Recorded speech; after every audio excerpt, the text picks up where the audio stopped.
Hi guys, yes, it is going to be basically more or less another Shakti energy work update for you guys. So for some reason I'm pulling out my Halloween oracle again, Halloween tarot I should say. I pulled a few cards just now. I've got the Seven of Pumpkins, the Fool and the Ace of Imps lying out in front of me like that.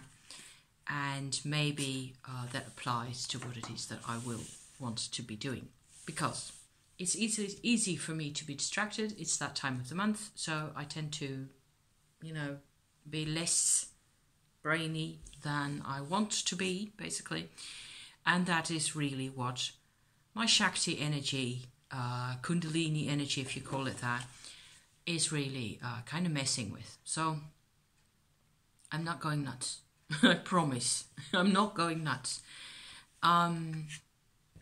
Things are different. Things are changing again. And that is weird. And sometimes, I suppose it just needs time, as always. But I feel like I've been saying that all the time. And I'm also rather, I tend towards being more of an impatient personality type, so I feel like I'm not really achieving anything or whatever, and that's not true, because I've been seeing my dad. I've been involved with things. I've actually managed to find something to talk to my husband about. Last week I left us with on Friday, I'm sure, because I know, with a bit of a report on, my feeling like I didn't get enough credit for the things I did and all that. And afterwards, I went into the bath and I had a book that I am reading, which is actually a book about spiritualism, if that's a word, seeing and communicating with spirits. That type of thing, which I think is really appropriate for this time of year, of course.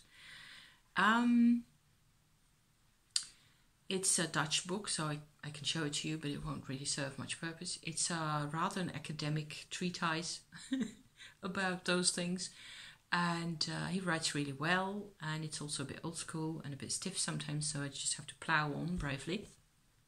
However, the interesting bit at that point, I will get to the Shakti, I promise, I swear. The interesting bit was that I realized while I was reading different types of people and how they have experiences that aren't completely rational, or that you can't really interpret or understand in ways that are completely rational. Okay, that bit. I realized that actually my husband is more, and this isn't the first time that I realised this, but I realised it again and more clearly, that my husband is actually more like that than is allowed for in his life. And so fast forward, in the evening we were on a walk around the town, and I mentioned this to him. I said a couple more things about how I feel like I have always been this compared to him, I suppose I'm really more of a rationalist type, in the sense that my awareness by itself doesn't necessarily, I work with crystals. I'm sitting here with my little crystal collection again, as I tend to, because it just, helps me organize my thoughts and stuff. I choose to open myself up to a certain vibration, and the vibration of this one's different from the vibration of this one, and so on and so forth. If I take out my, let's say for example, my Septarian here, that's again a different vibration. I can pick vibrations, but none of that is really emotional for me. I know the difference between the rocks, and I kind of let them into my body in a way. And so I welcome them, certainly, the vibrations of the stones into my whole field, and all that feels really good. But none of that is really it doesn't really have, I suppose it has everything to do with who I really am in all sorts of ways. But it's very clear to me. It's very clear, and it's also predictable, and it's always more or less the same. And I don't see necessarily spirits unless I'm in deep meditation and there is an energy blockage of some type. Then I will work with white light, which is something I've described already several times, to, you know, see whether there's anything that we can do about the situation. And then most often it is, here's the white light, here I am, there's the you know, situation that can use some help. I bring them in contact with each other, and off they go. And it doesn't have anything to do with really with me. I feel better afterwards, obviously. That's why I do it. It's very selfish also, you know, because I just need to get the stuff out of the way, or the headache that's a result of the stuff, to, you know, all that, to get a move on, get on with life. But I guess I'm really very much Ace of Imps type of a person in all this. I'm an Ace of Wands kind of person. It's just like move forward and don't. I'm not engaged with. I don't have a history of engaging with things on a story level, on a level of being together with people and influences and things like that, which is one way how I might describe what it's like for my husband. He is much more of a creative in that way. He is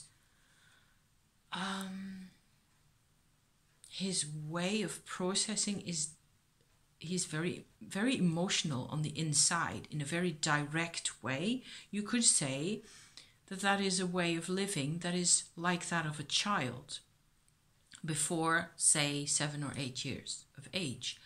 Before that, you're really in direct contact with everything, and everything is emotional and personal, which is why kids can be, me included, really selfish, as, you know, as that is defined from the grown-up perspective. You know, you see what I mean? So, I guess it depends on how you look at it. I was going to say allowing for that perspective to exist would be more or less what the doctor ordered in many cases, because, of course, especially if you're dealing with old pain and trauma, like he is too, he's having to deal with things in his own way,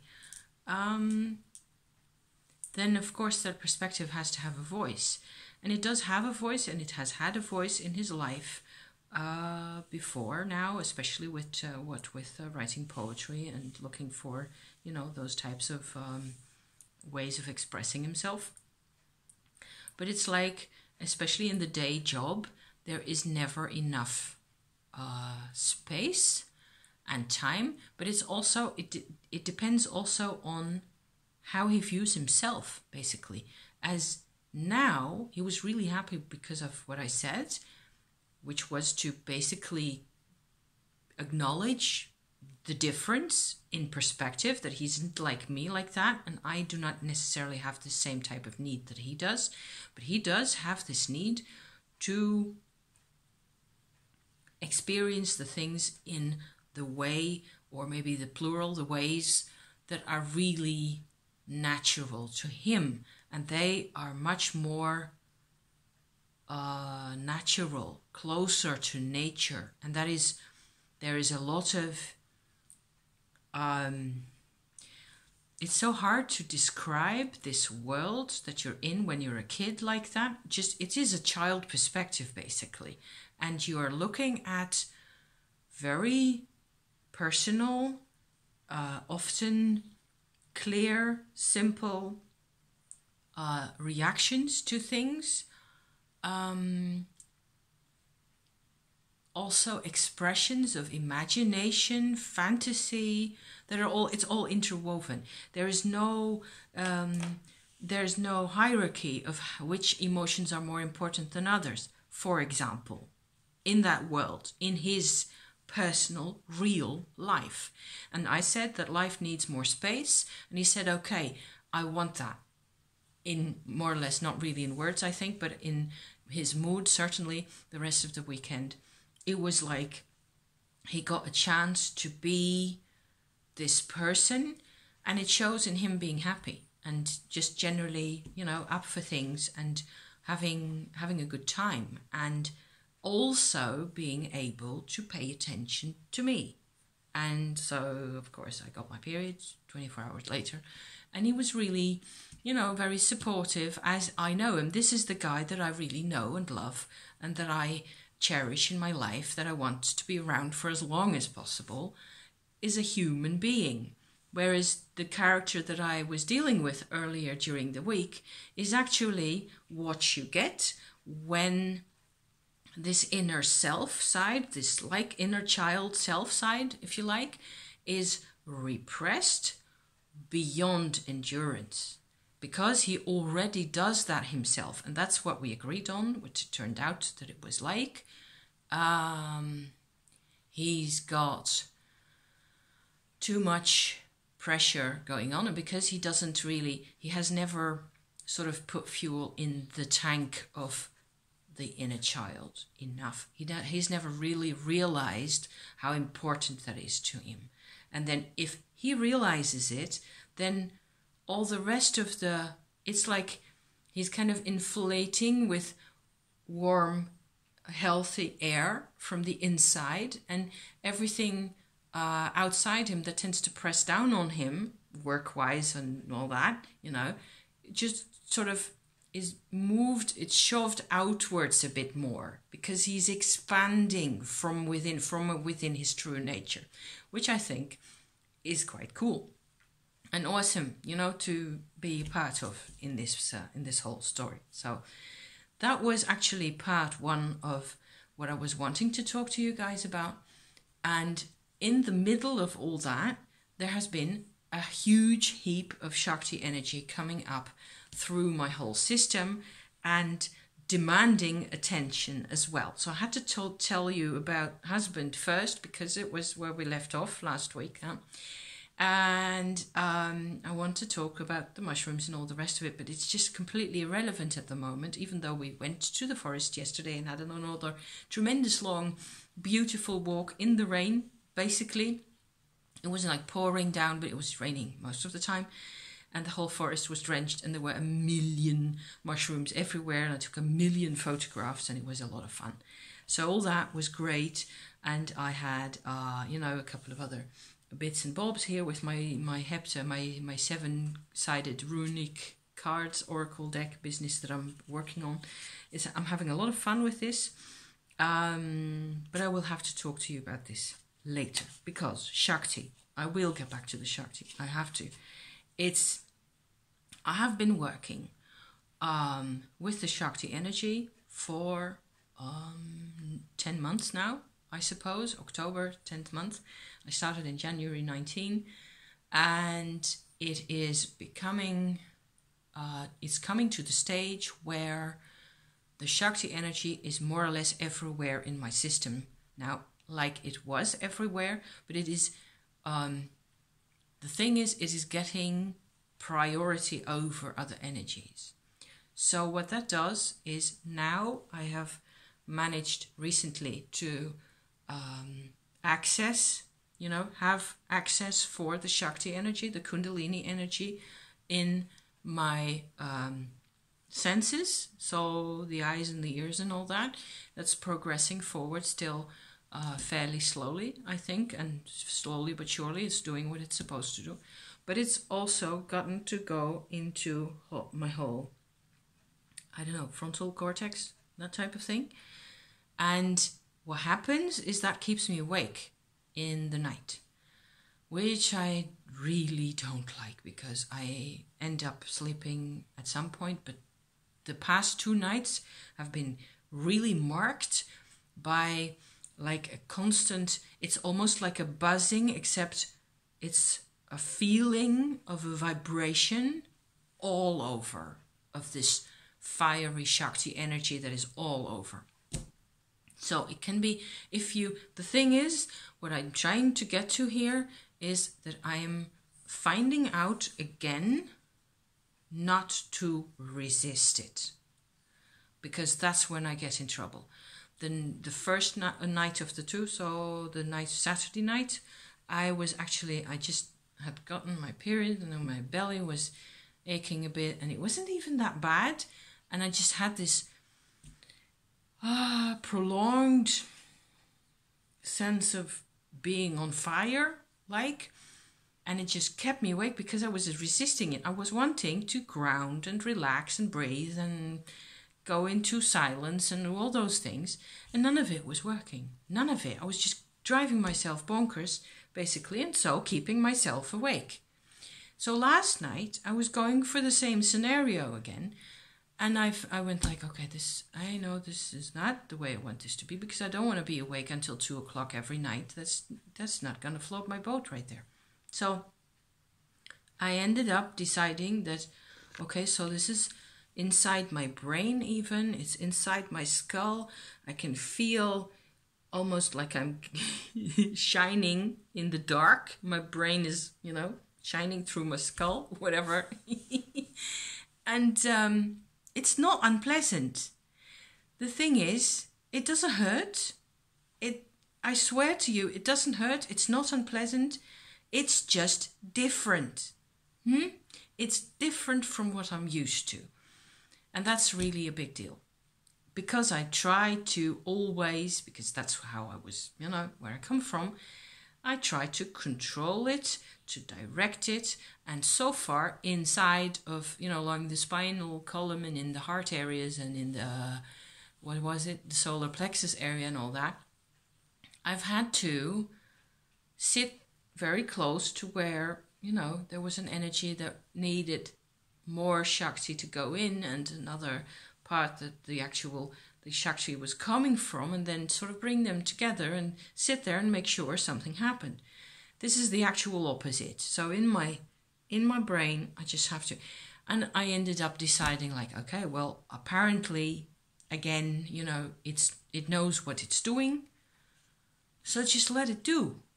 Why should I even worry about this? Why should I even make such a big deal out of this if it is just it's all part of nature. It's all part of my vibrational nature. Let it go.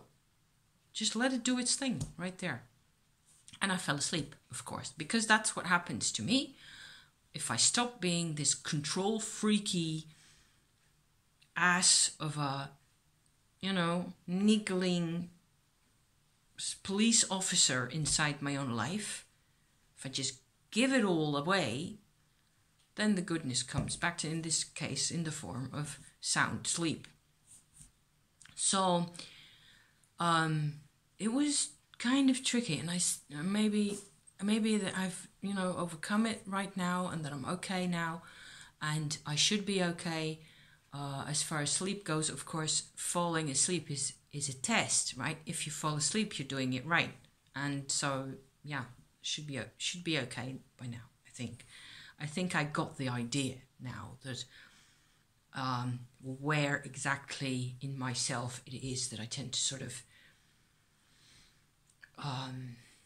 feed the resistance rather than the natural state of affairs that's inside of me.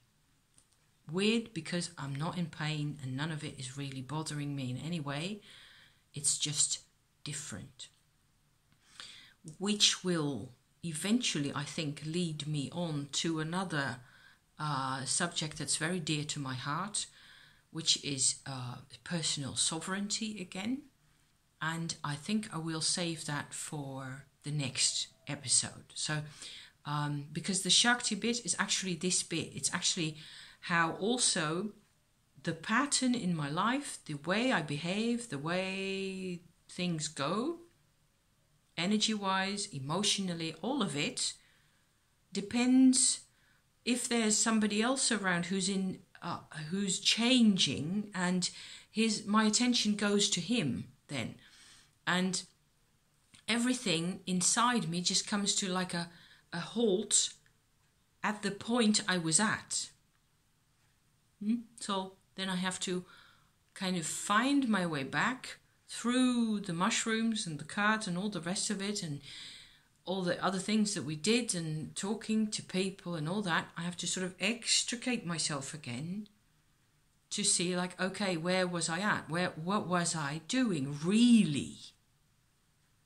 And what are we really doing? What are we really up to behind the scenes, really? That's what I'm trying to get at with my whole Shakti story here. So the Shakti inside the brain is a new phase for me, definitely. And I can feel it right now. It's gone up to my crown chakra. It's in there, and it's just basically, it feels really good. Same as everywhere else. Wherever there's Shakti, it just feels fine. It's nice and warm and alive, and I suppose it's just generally taking care of things. And there are a few toxins here and there that I can sort of feel, points where it's just slightly, because that's where I used to, make sure I stayed alive. So yeah, it's that simple. And all that can be let go of gradually through time. So that's what I wanted to share with you at this point. The personal sovereignty thing is also really quite crucial to all of this. So I'll see you again soon. Thank you so much for watching, and bye-bye for now. Okay? Bye-bye.